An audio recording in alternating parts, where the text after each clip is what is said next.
Le mot nègre lui-même ne m'intéresse pas. C'est son trajet qui compte à mes yeux. Ce mot tout sec, nu, sans le sang et les rires qui l'irriguent, n'est qu'une insulte dans la bouche d'un raciste. Je ne m'explique pas pourquoi on donne tant de pouvoir à un individu sur nous-mêmes. Il n'a qu'à dire un mot de 5 lettres, nègre, pour qu'on se retrouve en transe avec les bras et les pieds liés, comme si le mot nègre était plus fort que l'esclavage. Le mot ne dit que l'esclavage, il n'est pas plus fort. Les esclaves n'ont pas fait la révolution pour qu'on se retrouve à la merci du mot. Ne me dites pas que je ne peux pas comprendre la douleur du mot, car j'ai connu moi-même la dictature, j'ai connu l'exil, j'ai connu l'usine, j'ai connu le racisme, j'ai même connu un tremblement de terre, et cela dans une même vie. Je crois qu'avant de demander la disparition de l'espace public du mot nègre, il faut connaître son histoire. Si ce mot n'est qu'une insulte dans la bouche du raciste, il a déclenché dans l'imaginaire des humains un séisme. Avec sa douleur lancinante et son fleuve de sang, il a ouvert la route au jazz, au chant tragique de Billie Holiday, à la nostalgie poignante de Bessie Smith. Il a fait bouger un continent immuable et sa civilisation millénaire, l'Afrique, en exportant une partie de sa population vers un nouveau monde de terreur. Ce mot est à l'origine d'un art particulier que le poète Senghor et quelques intellectuels occidentaux ont appelé faussement l'art nègre. Ce serait mieux de dire l'art des nègres ou encore l'art tout court. Tout qualificatif affaiblit ce qu'il tente de définir. Mais passons, car ce domaine est si riche.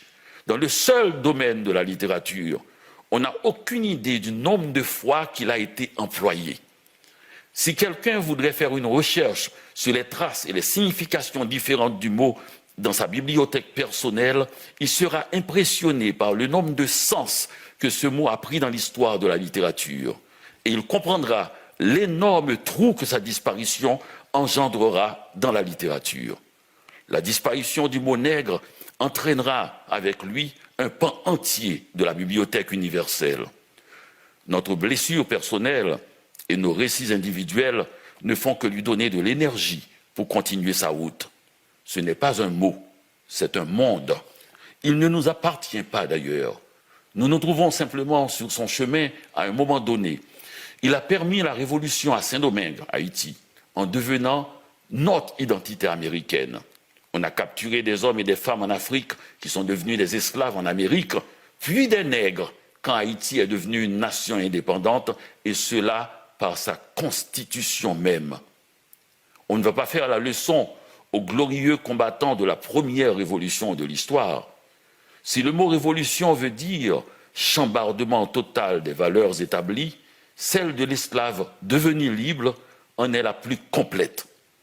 Le nègre Toussaint Louverture, le nègre Jean-Jacques Dessalines, le nègre Henri Christophe et le nègre Alexandre Pétion ont fondé Haïti le 1er janvier 1804 après une effroyable et longue guerre coloniale. Alors, quand un raciste m'apostrophe en nègre, je me retourne avec un sourire radieux en disant « Honoré de l'être, monsieur ». De plus, Toussaint puis Dessalines ont fait entrer le mot nègre dans la conscience de l'humanité en faisant un synonyme du mot homme. Un nègre est un homme, ou mieux, tout homme est un nègre. Le raciste qui nous écoute en ce moment sait-il qu'il est un nègre de par la grâce de Jean-Jacques Dessalines, le fondateur de la nation haïtienne? C'est par cette grâce qu'un nombre de blancs ont été épargnés après l'indépendance d'Haïti. C'est par cette grâce que tous les Polonais vivant en Haïti pouvaient devenir séance tenante des nègres, c'est-à-dire des hommes. Connaissez-vous une pareille révolution du langage? Le mot qui a servi à asservir l'esclave va libérer le maître. Mais pour qu'il soit libre, il faut qu'il devienne un nègre.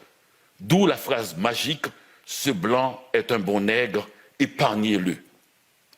Vous comprenez qu'un tel mot va plus loin qu'une douleur individuelle et que si nos récits personnels ont une importance indéniable, ils ne font pas proie face à l'histoire.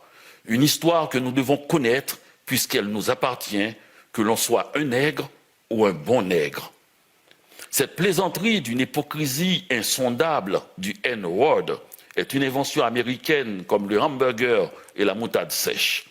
Et j'espère que nous aurons le courage de l'effacer du visage du glorieux Jean-Jacques Dessalines, fondateur de la nation haïtienne dont on disait qu'il était le nègre fondamental. Merci, Dany. Merci. Et c'est un texte que vous avez écrit cette semaine? C'est un texte que j'ai écrit il y a 1 heure. Il y a 1 heure? Eh bien, on va le garder. Vous allez me l'envoyer?